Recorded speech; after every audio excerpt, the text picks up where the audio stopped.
Well, ladies and gentlemen, we've entered into the 8th console generation if Wikipedia is to be believed. That's 8 generations of machines created for the sole purpose of fulfilling our bottomless desire to slice, shoot, bludgeon, and explode our way through endless droves of our fellow man. Now, I'm fortunate to have been born wide enough to own almost all consoles throughout the years and play most of what are now considered classics when they were shiny and new. If you're paying attention, all this means is, I'm old. I have quite literally grown up with video games being a primary method of engagement. I've played, and then subsequently forgotten hundreds and hundreds of video games. Nowadays, in the era where every game seems to be a remake of an older game with an incrementally larger number stapled to the end, we never seem short of people obsessed with explaining to us just how some game from 10 years ago is far superior to anything we could ever make now. No genre of gaming experiences its share of old men shaking their walking sticks with more hit-breaking intensity than a FPS. And if I have to explain that acronym, then feel free to show yourself out the door, Granddad. Now, I'm not one to pine over yesterday, nostalgia, at least for me, being indistinguishable from severe brain damage, but when I started hearing the same woe for the days bleeding from people whose opinion I pretend to respect on occasion, I decided that this might be worth investigating. If you ask me what I miss about older Doom-style shooters, I would probably ask what the hell you were doing in my house. But if pressed, I would have to say, the dedication to simplicity. Almost every staple that defines this lost genre can be chalked up to an almost pathological obsession with streamlining the experience.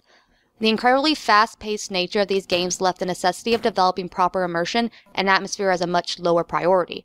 And since tearing around a level like a genocidal refrigerator on a rocket-powered skateboard is inherently ridiculous, it also led to these games being lighthearted and sometimes genuinely funny. The true simplicity of something like Duke Nukem 3D is evident in almost every frame. You don't sit through an hour-long cutscene immediately after pressing the play button. You don't find yourself being shipped out to generic Middle Eastern stand to fight a conflict that totally isn't the same as the very real one being fought in Afghanistan at this very moment. You're also not raising any eyebrow at the moral implications of gunning down wave after wave of entire local population of brown. You're powderizing man-sized pigs in cop uniforms and reducing some fucking raptor things with a minigun for an arm to bite-sized nuggets. Whatever the hell is going on here is obviously not concerned with moral complications. It's a consequence-free environment engineered to be void of relevance. The overarching factor in most of these shooters seem to be simplicity. No politics, no bullshit. See your hand? Here's a gun to hold in it. See that gun? Here's about 1 billion enemies we pulled out of our ass on a coke bench, so go ahead and vomit bullets until your eyes go cross. But boiling everything down to an approachable, easily digestible experience is simply a mechanic used to deliver something much bigger. Fun. You remember that, right? Fun. What games used to be before Blizzard stormed our dinosaur giblet-filled castle to show us how fun it was to work a second job you paid them to give you. I've heard people say that it seems the progress of modern gaming is a long marathon striving for ultimate realism. I'm not really sure I buy that. After all, reality is a frustratingly unintuitive place filled with a glitchy interface, terrible gameplay mechanics, and buggy controls. Obviously, certain changes in shooters have led to a more realistic feel, but what does that even mean? Certainly, we're not suggesting that running behind a chest-high wall and sucking your thumb for a few seconds is a more realistic way to cure a dozen high-caliber bullets occupying the same space as your vital organs than, say, eating a first aid kit, right? Well, of course not. Now, a person only being able to carry as many weapons as they have arms may not be perfectly real, but it's certainly closer to realism than a single Jersey Shore washout being able to tote around 19 different types of handheld nuclear missile launchers in nothing more than his blue jeans.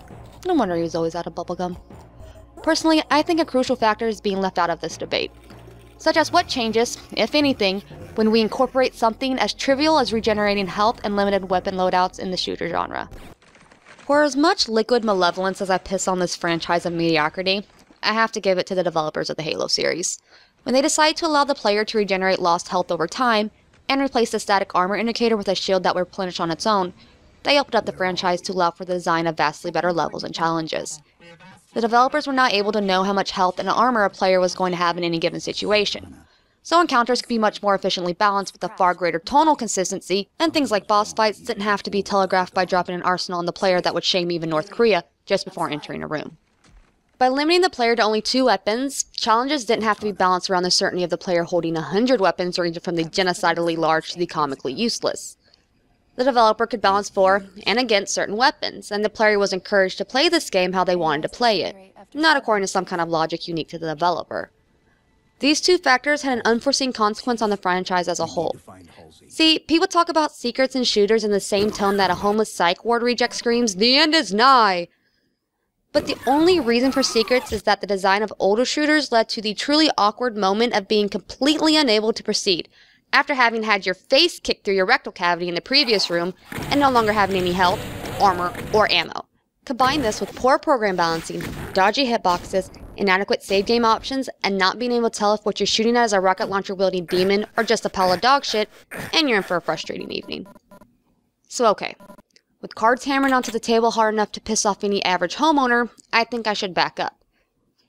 You remember when I said that people say modern gaming is about striving for ultimate realism? Well, the reason I don't buy that is because realism has never been something the gaming industry has ever really attempted to construct. I mean, if you want to play a truly realistic game, go check out Desert Bus on Penn and Teller's Smoke and Mirrors, and tell me how exhilarating it is to play Life the Game. I don't want to spend 9 months of constant gameplay to get through basic training, only to snap my femur 3 days from graduation, and spend the rest of the game delivering mail. I want to be handed a firearm the size of a motorcycle and rocket alien bodies into 15 separate directions, pausing only long enough to deliver a witty one-liner and set off well-timed remote explosives I placed while they weren't looking. I want to be empowered to an absolutely batshit degree. You know, like in this game.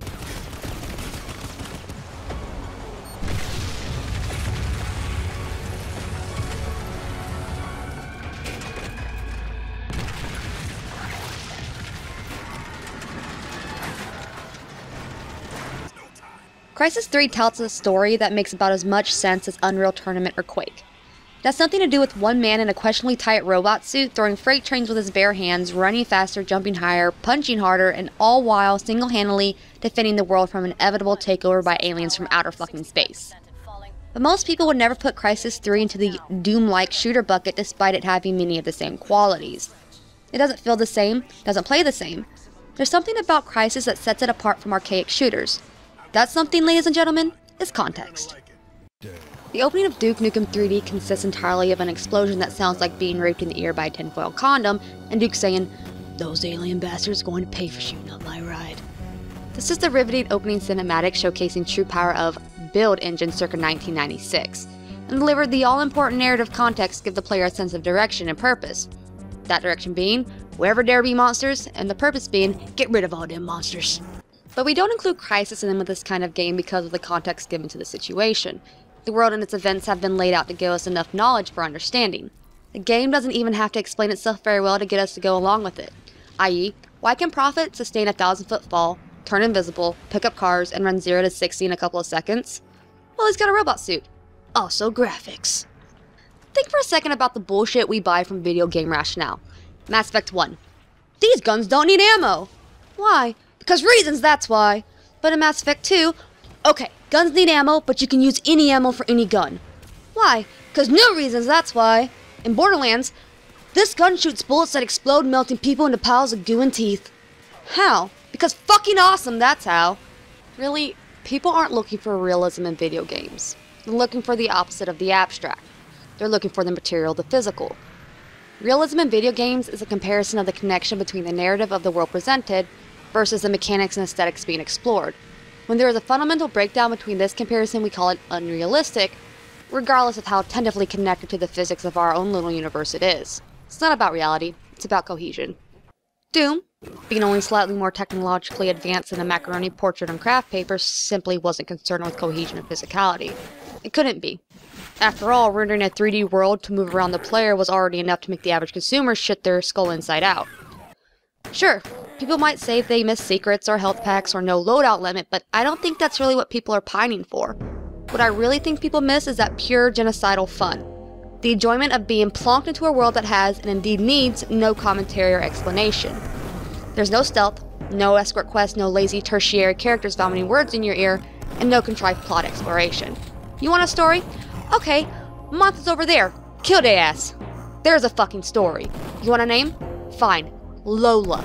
There's your name. Because real men don't need names. They just need dumbbells and grunting, and enormous throbbing shafts of metal that fire hot liquid projectiles into quivering holes. I forgot where I was going with this. We've come far enough with technology that simplistic depth is achievable with fully immersed story, voice acting, and world building. You think that if the designers of Doom had the technology we had today, they would have made the same game? Well, hell no. So maybe progress isn't such a bad thing. Maybe instead of standing on the street corner screaming the praises of yesterday to anyone who will listen, we should look much more favorably on the genre we've helped create. Except for modern military shooters, obviously. No one asked for that steaming pile of shit.